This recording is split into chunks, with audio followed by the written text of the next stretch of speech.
से मिले बड़ी खुशी की बात है।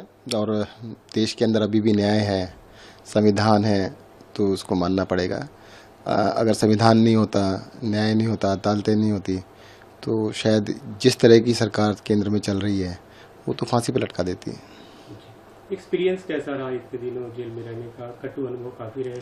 आप बीच में एक बार बाहर आए भी तो मेडिकल से बाहर आए। देखिए, अनुभव तो जो है ना, ये पहले से पता था। अरविंद केजरीवाल के साथ जब स्टार्ट किया था ना, उन्होंने सबसे पहले कहा था, देखो इस देश की राजनीति को बदलने की हम लोग कोशिश कर रहे हैं, और जो भी इसको कोशिश करेगा तो उसको जेल तो जाना पड़ेगा ही। तो ये काफ़ी लगता था, पर कई बार ये भी लगता था कि यार ये सिर्फ हम बातें कर रहे हैं, ऐसा थोड़ा होता है। अब तो देश आज़ाद हो गया है, अब इतना वैमनस्य द्वेष इतना ज़्यादा नहीं होगा। पर पता नहीं था कि भी नेता लोग इतने मन में द्वेष भर के रखते हैं।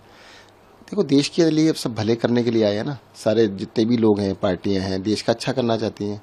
तो उसके अंदर तुम हमसे अच्छा काम कर लो भाई। अरविंद केजरीवाल अगर दिल्ली में अच्छा काम कर रहे हैं तो उनको रोकने की बजाय तुम उनसे अच्छा काम कर लो भाई। जो भी अरविंद केजरीवाल ने किया तुम कॉपी कर लो, पूरे देश में कर लो। कहते ना हम कुछ नहीं करेंगे, पर इसको करने भी नहीं देंगे।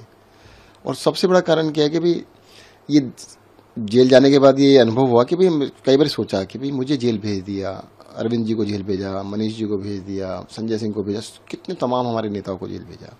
भाई ऐसा क्या है आम आदमी पार्टी के अंदर कि आम आदमी पार्टी के लोगों को तोड़ना चाहते हैं, खत्म करना चाहते हैं।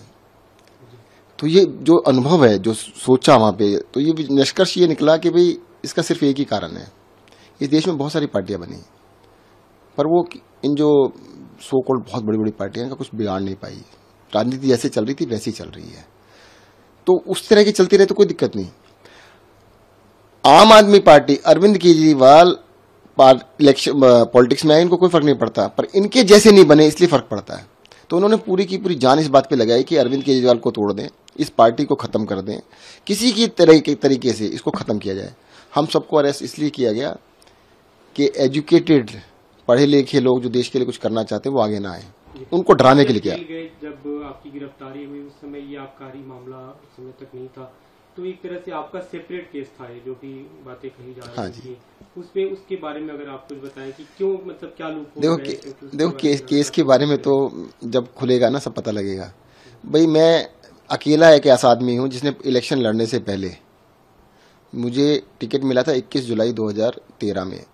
आम आदमी पार्टी ने 2013 में 21 जुलाई को टिकट दिया था, और 31 जुलाई 10 दिन के अंदर मैंने सारे अपने बिजनेस बंद कर दिए थे, सब कुछ छोड़ दिया था। मैंने कहा मैं दो चीज़ें नहीं कर सकता, पब्लिक सर्विस और अपना बिजनेस। इस देश के अंदर बहुत सारे एमएलए हैं, बहुत सारे एमपीज हैं, मंत्री हैं जो आज भी बिजनेस करते हैं। कोई पाबंदी नहीं है, मेरे ऊपर कोई पाबंदी नहीं थी। मैं कोई एमएलए मंत्री नहीं बन गया था कि मेरे को कोई कंपनी छोड़, सब कुछ छोड़ दिया था मैंने। मैं अपना आर्किटेक्ट था, प्रैक्टिस करता तो वो भी बंद कर दी थी।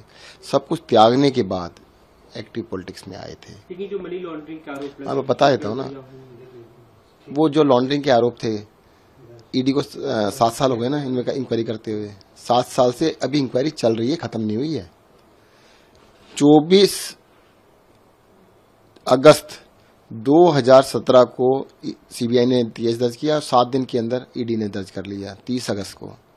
7 साल अब पूरे हो चुके हैं, 7 साल से ऊपर चले गए हैं, अभी तक इनकी इंक्वायरी नहीं कर पाए हैं।